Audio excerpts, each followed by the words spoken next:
Mixly, the power of diversity.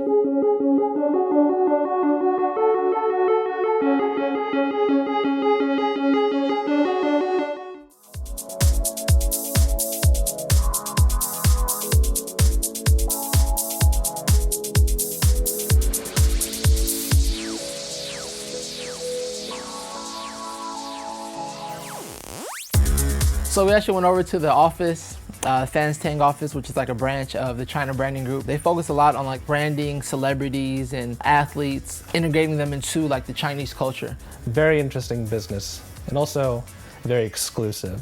I was surprised at the fact that they had so many A-list celebrities. They've worked with artists like Avril Lavigne, Alicia Keys, Robert Downey Jr., Dwayne Wade, which is out here recently. They broke down like their strategy and how they actually go about receiving information about, you know, what the culture really wants, who it is that they're interested in. Their Western clients will get in touch with them, and from the Funstang, they'll take their Facebook and Twitter feeds, translate it, look it over twice, then upload it to Weibo and WeChat. Facebook, Twitter, Instagram, these are all things that are banned out here.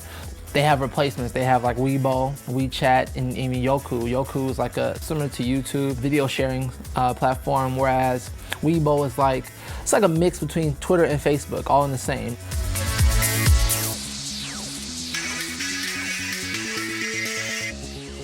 We actually got a tour of the office as well. We met, the sales team, the marketing team, public relations team. They broke down, it's pretty much important just how like the Chinese culture is different from American. We're really fascinated, especially now since social media has kind of taken over almost everything. How we're so involved with our phones, and just Twitter and Instagram, letting people know what we're eating, what we're thinking, how we're feeling, for everything. They were talking about how the celebrity culture is growing in China. For the most part, it's still younger people who are interested in following these celebrities and seeing what they're doing.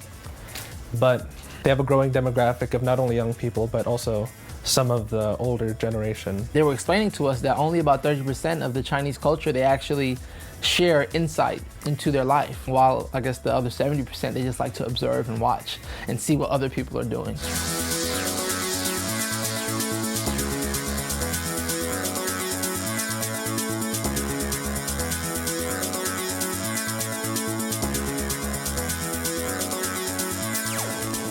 Oh man, one thing that's out here, one thing I'm learning, in America they say, pedestrians have the right of way. No. In China, drivers have the right of way.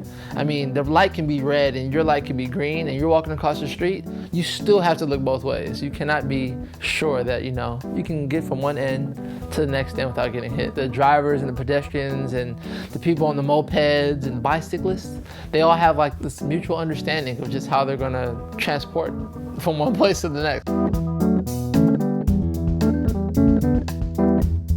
Rode my first subway today. Got on the subway in Shanghai, China. And I'm sure there's subways in the States, but to think my first subway ride would be in China, I never would have thought of that. Got a few weird looks today, actually. I wasn't expecting that on the subway. I think they think I was somebody. I think they thought that I was like some celebrity or some basketball player. They kind of kept pointing and smiling and, whispering back and forth and pointing back at me. And then, it was really interesting. So we have our own personal team that's taking us around. They're really well informed of, where they're from and the environment and the history. They're definitely teaching us a lot, which makes it a lot easier for us to really take in the culture and really find out where things have originated and how they have progressed over time. And it's funny to think that there's this whole other place that I've never really experienced, but it's always been here. It's been here since before me, and it's going to be here after me, this whole culture.